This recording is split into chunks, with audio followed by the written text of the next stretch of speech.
नमस्कार साथियों, श्री लाडली जी online school में आप सबका स्वागत है। और आज इस चैनल का पहला वीडियो होने जा रहा है। इससे पहले कुछ वीडियो शॉर्ट्स के रूप में ज़रूर होंगी, लेकिन एक एजुकेशन के रूप में इस चैनल का ये पहला वीडियो। सच्चाई बताऊं तो इस चैनल की शुरुआत करने के पीछे जो मेरा ख़ास उद्देश्य रहा है वो ये कि मैं अपने भीतर जो बातें हैं, जो मेरे मन में जो हमेशा उपस्थित रहती है एजुकेशन के लेकर, क्योंकि जो शुरुआती जो शिक्षा होती है वो शुरुआती शिक्षा कहीं ना कहीं लोग जो बच्चे होते हैं वो घर से तो उनकी शिक्षा हो जाती है, एक परवरिश, एक संस्कार के रूप में। लेकिन जब एक एजुकेशन जो क्लास नर्सरी से होता है, मैं प्ले स्कूल की बात नहीं करूँगा, लेकिन जो क्लास नर्सरी से जो एजुकेशन होती है उस चीज़ों को लेकर, वहाँ से लेकर एक सेकेंडरी कह सकते हैं, आप हाई एजुकेशन कह सकते हैं, वहाँ तक जाने तक का जो सफ़र होता है एक बच्चे का, स्कूल में वो पढ़ते हैं। मेरा जो ख़ास मकसद रहा है इस चैनल्स को शुरुआत करने के पीछे का है कि मैं सिर्फ अपनी बातें आप तक पहुंचाना चाहूँगा। कितने लोग इस वीडियो को देखेंगे, कौन से बच्चे देखेंगे, बड़े देखेंगे, मुझे नहीं पता, लेकिन श्री लाडली जी ऑनलाइन स्कूल का जो एक मकसद यही है कि कम पैसे में अगर हम चाहें तो एक एजुकेशन जो है वो लोगों तक प्रोवाइड की जा सकती है। आज बच्चे कहीं ना कहीं आप देखिएगा कि नर्सरी क्लास से शुरुआत करते हुए जो बच्चे की जो एजुकेशन होती है वो इतनी हाई प्रोफाइल हो गई, इतनी हाई कॉस्टली हो गई, इतने महंगे हो गए, जबकि उस एजुकेशन में कुछ खास होता नहीं है। तो मेरा मकसद सिर्फ यही है कि मैं उस चीज़ों से अवगत कराना चाहता हूँ आप लोगों को कि कम पैसे में, कम खर्च में भी एक बेहतर एजुकेशन हर लोगों तक पहुंचाया जा सकता है।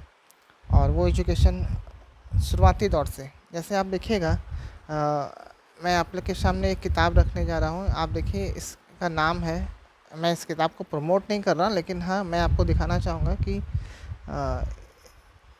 ये है मेरी पहली पुस्तक ऑल इन वन। मुश्किल से ये 10 से 20 रुपए की किताब आती है,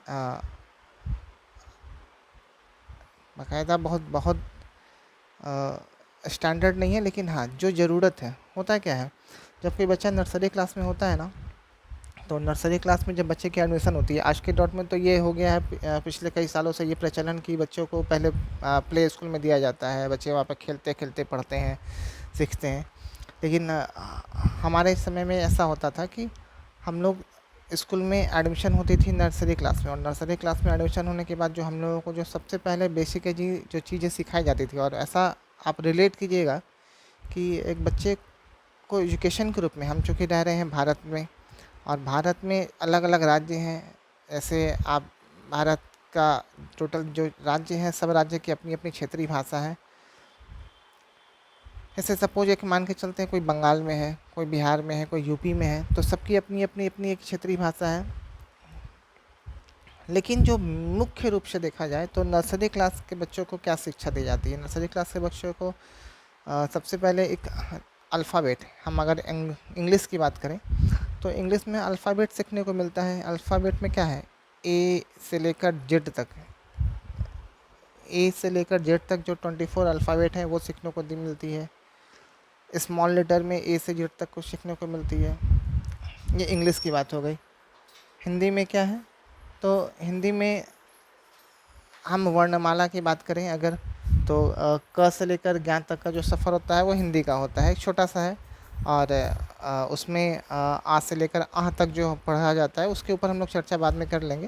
लेकिन एक शुरुआती शिक्षा जो है वो यही होती है, capital letter, small letter English का। हिंदी में क से ज्ञान तक पहले पढ़ने को मिलता है। आ ए ई जो होता है फॉर्म, आ से आह तक पढ़ने को मिलता है। ये हिंदी की फॉर्मेशन हो गई। और मैथ्स की अगर बात करें तो काउंटिंग पढ़ने के लिए बच्चों को मिलती है नर्सरी क्लास में 1 से लेकर 100 तक का मिनिमम काउंटिंग होता है। ये छोटी सी चीज़ें हैं। अब इस छोटी सी चीज़ों को देखा जाए तो एक स्कूल्स में बड़े लेवल का बनाकर उसमें एक हाई प्रोफाइल कॉस्टिंग रखी जाती है और वही सब चीज़ें उसको दी जाती है। अगर उसी चीज़ को अगर छोटे पैमाने पे देखा जाए तो छोटे स्तर के स्कूल्स होते हैं उसमें भी यही चीज़ें दी जाती है। तो इतनी छोटी छोटी शिक्षा के लिए इतने बड़े बड़े कॉस्टिंग आज के डेट में बड़े बड़े विद्यालयों में ये सब चीज़ें देखने को मिलता है। और मेरा उन सब चीज़ों से कोई ऐसा कुछ खास वास्ता नहीं है। मेरा सिर्फ यही कहना है कि कम खर्च में भी एक छोटी छोटी शिक्षा जो है वो अ, बड़े स्तर पे कम खर्च में बड़े स्तर पे दिया जा सकता है। हाँ, अब हिंदी के रूप में मैंने जैसा कि बताया क से ज्ञ तक, आ से लेकर आ तक, इंग्लिश के रूप में ए से लेकर जेड तक, मैथ्स में अगर 1 से लेकर 100 तक का पढ़ाई है। ये 3 चीज़ तो नर्सरी क्लास के लिए मैंडेटरी है। उसके अगर बात करें, अगर कोई क्षेत्रीय भाषा है किसी भी राज्य का, बंगाल के लिए जैसे बंगाली लोग पढ़ते हैं, जैसे साउथ में अगर चले जाएँ तो साउथ में अगर कर्नाटका है तो वहाँ पर उसकी अपनी क्षेत्रीय भाषा पढ़ने को मिलेगी। चेन्नई में है तो उसकी अपनी क्षेत्रीय भाषा जो है वो पढ़ने को मिलेगा। केरला में है तो उसकी अपनी क्षेत्रीय भाषा है। महाराष्ट्र में है तो उसकी अपनी क्षेत्रीय भाषा है। अब मराठी है तो उनको पढ़ना ही, तो ये एक ऑप्शनल है, वो ऐड किया जा सकता है और मुझे लगता है वो ऐड करना भी चाहिए। हर एक राज्य का जो अपना क्षेत्रीय भाषा है वो उसको जानकारी रखनी भी चाहिए। किसी भी भाषा में, हिंदी हो, इंग्लिश हो, चाहे क्षेत्रीय भाषा हो, क्योंकि ये 3 लैंग्वेज ही तो हम लोग ज़्यादातर देखते हैं। हिंदी जिसको लिखना पढ़ना बोलना आना चाहिए, इंग्लिश लिखना पढ़ना बोलना आना चाहिए और क्षेत्रीय भाषा में लिखना पढ़ना बोलना आना चाहिए। एक कंपलसरी जो चीज़ें मुझे आज के तारीख में लगता है कि संस्कृत जो सबसे प्राचीनतम भाषा रही है और वो कहीं न कहीं सिमिलैरिटी आप देखिएगा तो हिंदी के जैसा उसकी वर्णमाला जो है वो हिंदी से क्रमतः मिलता-जुलता होता है। तो उसको भी एक साथ-साथ में प्राथमिकता अगर हम लोग बचपन से ही देते जाएँ अपने बच्चों को, तो ये बेहतर होगा, ताकि संस्कृत को भी लिखना पढ़ना बोलना आना चाहिए, ताकि धीरे-धीरे जब वो बच्चा ग्रोथ करते हुए आगे स्टैंडर्ड में जाए, क्लास नर्सरी, एलकेजी, इस तरह से, तो ये सब चीज़ें उसको मिलती चली जाए। तो बहरहाल कहने का तात्पर्य ये है साथियों कि श्री लाडली जी ऑनलाइन स्कूल एक ऐसा एक ऐसा प्लेटफॉर्म जो कि मैंने यूट्यूब चैनल पे शुरुआत की है। ख़ास उद्देश्य से यही कि हम कैसे कम खर्च में भी अपने बच्चों को निम्नतर से लेकर उच्चतम स्तर का जो पढ़ाई है वो हम उसको दे सकें। नर्सरी क्लास की ये छोटी से छोटी चीज़ें होती है। उसके बाद जब क्लास आगे जाते हैं तो अभी तो आप देखिएगा एलकेजी फॉर्म है, यूकेजी फॉर्म है और एक शायद और फॉर्म बन चुका है। एजुकेशन प्रणाली में क्या-क्या बदलाव हुए हैं, सुधार हुए हैं, मैं उसके ऊपर डिस्कशन नहीं करना चाहूँगा। मेरा सिर्फ ख़ास मकसद यही है कि हम एक जन्म लेने के साथ जब बच्चा बढ़ता है तो कैसे जब वो एजुकेशन के साथ जुड़ता है तो बोलना, लिखना, पढ़ना, बोलना जानना चाहिए उसको, चीज़ें लिखी हुई है तो उसको पढ़ने आना चाहिए और लिखने आना चाहिए। ये 3 चीज़ें प्राथमिकता रूप से मेरा मत कहता है। इंटरनेशनल भाषा लैंग्वेज इंग्लिश है, कंपलसरी है। हिंदी हमारी खुद की राजभाषा है और क्षेत्रीय भाषा के रूप में प्राथमिकता ज़रूर दें, बचपन से दें, क्योंकि सिमिलैरिटी कहीं न कहीं वो हिंदी से मैच करता रहता है या हिंदी से मैच नहीं भी करता है। जैसे अब अलग-अलग क्षेत्रीय भाषा में आप साउथ चले जाइए तो उसका कुछ अलग क्षेत्रीय भाषा होगा, लेकिन हाँ, शुरुआती दौर से अगर ये चीज़ें सीखने को मिलेगी तो बेहतर होगा। वर्णमाला के रूप में फिर जाके धीरे-धीरे शब्दों को नहीं, वर्णों को जोड़कर हम कैसे शब्द बना सकते हैं, शब्दों से कैसे हम वाक्य बना सकते हैं, वो आगे का प्रोसीजर है, उसको हम लोग देखेंगे बाद में।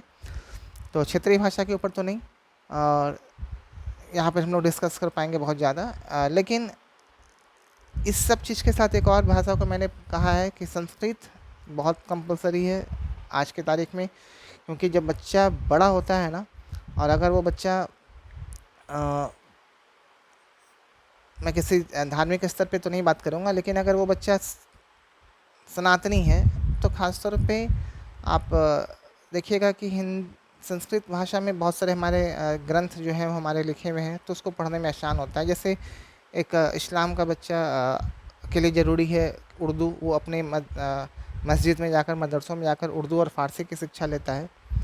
बहुत अच्छी बात है, वो अपनी शिक्षा को ग्रहण करते हैं। तो हमारे लिए भी ज़रूरी है कि हम भी संस्कृत भाषा को अपने बच्चों तक पढ़ाएं।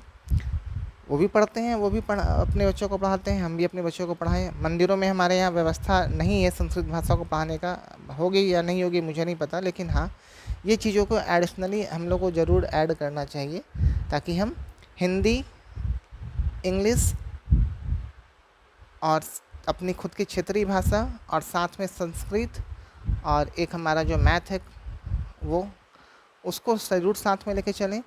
और भाषा का ज्ञान जब होगा तो जैसे जैसे बच्चा आगे बढ़ेगा, उसकी जब स्टैंडर्ड बढ़ेगी, वो सारी लैंग्वेजेज में जितनी लैंग्वेजेज को वो पढ़ रहा है, उस वर्णमाला से वो पहले शब्द बनाना सीख जाएगा, शब्द से वो फिर वाक्य बनाना सीखेगा, और इस प्रकार से जो भी चीज़ें हैं उस भाषा में, जो भी किताबें हैं बड़े स्तर पे, वो उसको पढ़कर समझना आसानी से उसको आने लगेगा।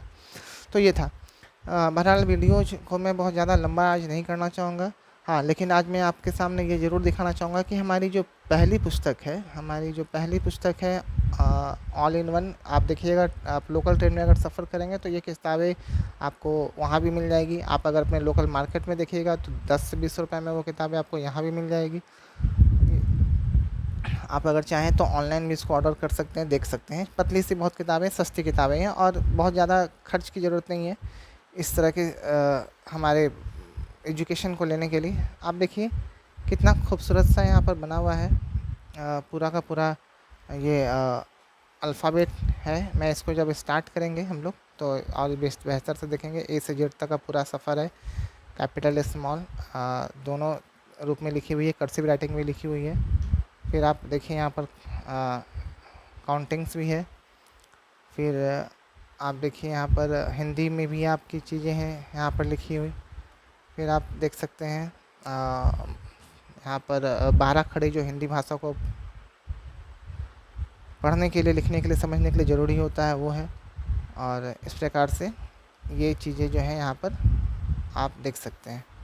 तो साथियों, आज एक कंक्लूजन हम लोग प्रस्तुत नहीं करेंगे इस वीडियोज़ के माध्यम से कि श्री लाडली जी ऑनलाइन स्कूल में हम लोग नित्य प्रतिदिन कुछ ना कुछ एक शुरुआती स्तर से शिक्षा कैसे ग्रहण करते हुए आगे बढ़ा जा सकता है, उसके ऊपर थोड़ी सी चर्चा करेंगे। और नर्सरी क्लास से लेकर अगला स्टेज जो हमारा LKG UKG का होगा, क्लास 1 2 3 4 5, इस प्रकार से हम लोग आगे बढ़ते हुए जितना संभव हो सकेगा हम लोग इसके ऊपर चर्चा करेंगे। आज के लिए इतना ही। बहुत बहुत धन्यवाद आपका।